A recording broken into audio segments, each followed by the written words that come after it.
Students good morning. I am Hanish Bansal, I am your business study lecturer. ਤਾਂ students ਅੱਜ ਆਪਾਂ 6ਵਾਂ chapter start ਕਰਾਂਗੇ ਜਿਹਦਾ ਨਾਮ ਹੈ social responsibility of business and business ethics. ਤਾਂ ਸਟੂਡੈਂਟਸ +1 ਕਮਰਸ ਬਿਜ਼ਨਸ ਸਟੱਡੀ ਦੀ class ਹੈ। ਇਹ 5 ਚੈਪਟਰ ਆਪਾਂ ਕਰ ਚੁੱਕੇ, ਤੁਸੀਂ ਮੇਰੀ ਪਲੇਲਿਸਟ 'ਚ ਜਾ ਕੇ ਦੇਖ ਸਕਦੇ ਹੋ। ਠੀਕ ਹੈ, ਤਾਂ 6th ਚੈਪਟਰ ਆਪਾਂ ਅੱਜ ਕਰਨ ਜਾ ਰਹੇ ਹਾਂ। ਠੀਕ ਹੈ, ਇਹ ਆਪਣੇ ਕੰਟੈਂਟਸ ਪੜ੍ਹਨੇ ਨੇਗੇ ਜਿਹੜੇ ਆਪਾਂ ਇਹਦੇ ਵਿੱਚ ਲਿਖੇ ਹੋਏ ਆ। ਇਹਦੇ ਵਿੱਚ ਇੱਕ ਟੌਪਿਕ ਕੱਟ ਗਿਆ ਹੈ ਬਿਜ਼ਨਸ ਐਥਿਕਸ ਐਜ਼ ਪਰ 2020 ਔਰ 21। ਬਾਕੀ ਸਾਰਾ ਕੁਛ ਆਪਾਂ ਨੇ ਇਹਦੇ ਵਿੱਚ ਕਰਨਾ।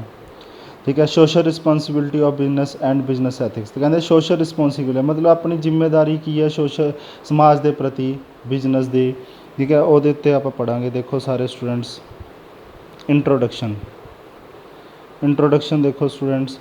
ਹੁਣ ਇੰਟਰੋਡਕਸ਼ਨ ਦੇ ਵਿੱਚ ਕੀ ਆ, ਕਹਿੰਦੇ in the previous chapter we have discussed that a business can not survive for a long time by pursuing only economic objective. Along with the economic objective, it must have some social objectives. In addition to earning profit, business must render services to society. Business is the most important organ of society, so it must try to strengthen the society. ਧਿਆਨ ਨਾਲ ਸੁਣੋ। ਕਹਿੰਦੇ ਜਿਹੜਾ business ਆਪਾਂ ਪਿਛਲੇ chapter 'ਚ ਪੜ੍ਹਿਆ ਕਿ ਬਿਜ਼ਨਸ ਤਾਂ ਬਿਲਕੁਲ ਵੀ ਸਰਵਾਈਵ ਨਹੀਂ ਕਰ ਸਕਦਾ। ਪਿਛਲੇ ਚੈਪਟਰਾਂ 'ਚ, ਪਹਿਲੇ ਚੈਪਟਰਾਂ 'ਚ ਪੜ੍ਹਿਆ ਸੀ ਨਾ, ਬਿਜ਼ਨਸ ਬਿਲਕੁਲ ਸਰਵਾਈਵ ਨਹੀਂ ਕਰ ਸਕਦਾ ਬਿਨਾਂ ਇਕਨੋਮਿਕ ਓਬਜੈਕਟਿਵ ਤੋਂ ਜਾਂ ਸੋਸ਼ਲ ਓਬਜੈਕਟਿਵ ਤੋਂ, ਜਾਂ ਬਹੁਤ ਜਿੰਨੇ ਵੀ ਓਬਜੈਕਟਿਵਸ ਨੇ 3 ਟਾਈਪ ਦੇ ਪੜ੍ਹੇ ਸੀ, ਪਰਸਨਲ, ਇਕਨੋਮਿਕ, ਸੋਸ਼ਲ, ਇਹ ਪੜ੍ਹੇ ਸੀਗੇ। ਤਾਂ ਇਹ ਸਾਰੇ ਓਬਜੈਕਟਿਵ ਨੂੰ ਨਾਲ ਲੈ ਕੇ ਚੱਲਣਾ ਪੈਂਦਾ। ਇਕੱਲੇ ਆਪਾਂ ਇੱਕ ਓਬਜੈਕਟਿਵ ਨੂੰ ਲੈ ਕੇ ਚੱਲਾਂਗੇ ਤਾਂ ਵੀ ਬਿਜ਼ਨਸ ਸਰਵਾਈਵ ਨਹੀਂ ਕਰ ਸਕਦਾ। ਸਾਰੇ ਓਬਜੈਕਟਿਵ ਇਹਦੇ ਵਿੱਚ ਮਸਟ ਇੰਪੋਰਟੈਂਟ ਹੋ ਜਾਂਦੇ ਨੇ। ਇਸ ਲਈ ਆਪਾਂ ਕਦੇ ਵੀ ਬਿਜ਼ਨਸ ਦੇ ਵਿੱਚ ਆਪਾਂ ਨੂੰ ਸੋਸ਼ਲ ਰਿਸਪੌਂਸਿਬਿਲਿਟੀਜ਼ ਵੀ ਨਿਭਾਉਣੀਆਂ ਪੈਂਦੀਆਂ ਨੇ ਤਾਂ ਜੋ ਆਪਾਂ ਬਿਜ਼ਨਸ ਨੂੰ ਵਧੀਆ ਤਰੀਕੇ ਨਾਲ ਰਨ ਕਰ ਸਕੀਏ ਅਤੇ ਅੱਗੇ ਵੀ ਇਨ ਫਿਊਚਰ 'ਚ ਵੀ ਸਰਵਾਈਵ ਕਰ ਸਕੀਏ। ਕੰਸੈਪਟ ਕੀ ਹੈ ਸੋਸ਼ਲ ਰਿਸਪੌਂਸਿਬਿਲਟੀ ਦਾ? Social responsibility related to the voluntary efforts on the part of businessman to contribute the social wellbeing. ਕਹਿੰਦੇ ਸੋਸ਼ਲ ਰਿਸਪੌਂਸਿਬਿਲਟੀ ਕੀ ਹੈ? ਆਪਾਂ ਆਪਣੀ ਇੱਛਾ ਅਨੁਸਾਰ, ਵੋਲੰਟਰੀ ਦਾ ਮਤਲਬ ਇੱਛਾ ਅਨੁਸਾਰ ਆਪਾਂ ਆਪਣੀ ਐਫਰਟਸ ਲਗਾ ਸਕਦੇ ਹਾਂ ਕਿ ਇਹ ਕੁਛ ਜ਼ਿੰਮੇਵਾਰੀਆਂ ਨਿਭਾ ਸਕਦੇ ਹਾਂ ਜੋ ਸਮਾਜ ਦੇ ਪ੍ਰਤੀ ਵੀ ਫਾਇਦੇਮੰਦ ਹੋਵੇ। Social responsibility is the obligation of businessmen toward the society. Businessmen must review the impact of their decision and action on the other section of society. They must recognize, understand the inspiration of society in which they carry on the business. The business cannot exist in isolation.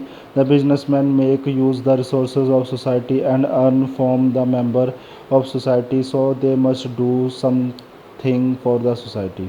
ਕਹਿੰਦੇ social responsibility ਕੀ ਹੈ? ਕਹਿੰਦੇ social responsibility ਦੇ ਵਿੱਚ ਕੀ ਹੈ, ਆਪਾਂ ਨੂੰ businessman ਨੂੰ ਸੁਸਾਇਟੀ ਦੇ ਪ੍ਰਤੀ ਵੀ ਜ਼ਿੰਮੇਦਾਰ ਹੋਣਾ ਜ਼ਰੂਰੀ ਹੈ।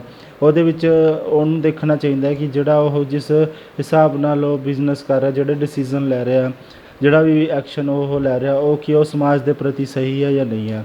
ਅਗਰ ਉਹ ਇੱਕ ਕੁਛ ਵੀ ਗੁੱਡਸ ਵੇਚ ਰਿਹਾ ਜਾਂ ਕੁਛ ਵੀ ਉਹ ਬਿਜ਼ਨਸ ਕਰ ਰਿਹਾ ਸਮਾਜ 'ਚ, ਤਾਂ ਉਹਦੇ ਵਿੱਚ ਉਹਨੂੰ ਇਹ ਦੇਖਣਾ ਚਾਹੀਦਾ ਕਿ ਉਹਦੇ ਡਿਸੀਜ਼ਨ, ਉਹਦੇ ਇੰਪੈਕਟ, ਉਹਦੇ ਜਿਹੜੇ ਐਕਸ਼ਨਸ ਨੇ ਉਹ ਸਮਾਜ ਦੇ ਪ੍ਰਤੀ ਕੀ ਜ਼ਿੰਮੇਦਾਰੀਆਂ ਨਿਭਾ ਰਹੇ ਨੇ।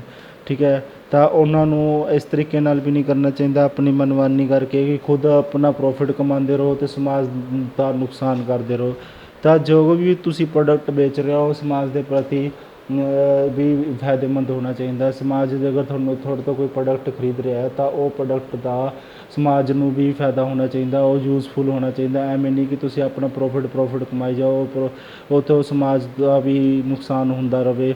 ਤਾਂ ਇਸ ਲਈ ਉਹ ਬਿਜ਼ਨਸ ਜ਼ਿਆਦਾ ਫਿਰ ਸਰਵਾਈਵ ਵੀ ਨਹੀਂ ਕਰ ਸਕਦਾ। ਇਸ ਲਈ ਆਹ ਚੀਜ਼ਾਂ ਇਹਦੇ ਅੰਦਰ ਆ ਜਾਂਦੀਆਂ ਨੇ ਕਿ ਆਪਾਂ ਨੂੰ ਜੋ ਵੀ ਬਿਜ਼ਨਸ ਕਰਨਾ ਚਾਹੀਦਾ ਸਮਾਜ ਦੇ ਹਿੱਤ ਦੇ ਅਕੋਰਡਿੰਗ, ਸਮਾਜ ਦੇ ਨੂੰ ਦੇਖ ਕੇ ਕਰਨਾ ਚਾਹੀਦਾ। ਇਕੱਲਾ ਬਿਜ਼ਨਸ ਦਾ ਪ੍ਰੋਫਿਟ ਕਮਾਉਣਾ ਹੀ ਬਿਜ਼ਨਸਮੈਨ ਦਾ ਮਕਸਦ ਨਹੀਂ ਹੋਣਾ ਚਾਹੀਦਾ। ਅੱਗੇ ਦੇਖੋ।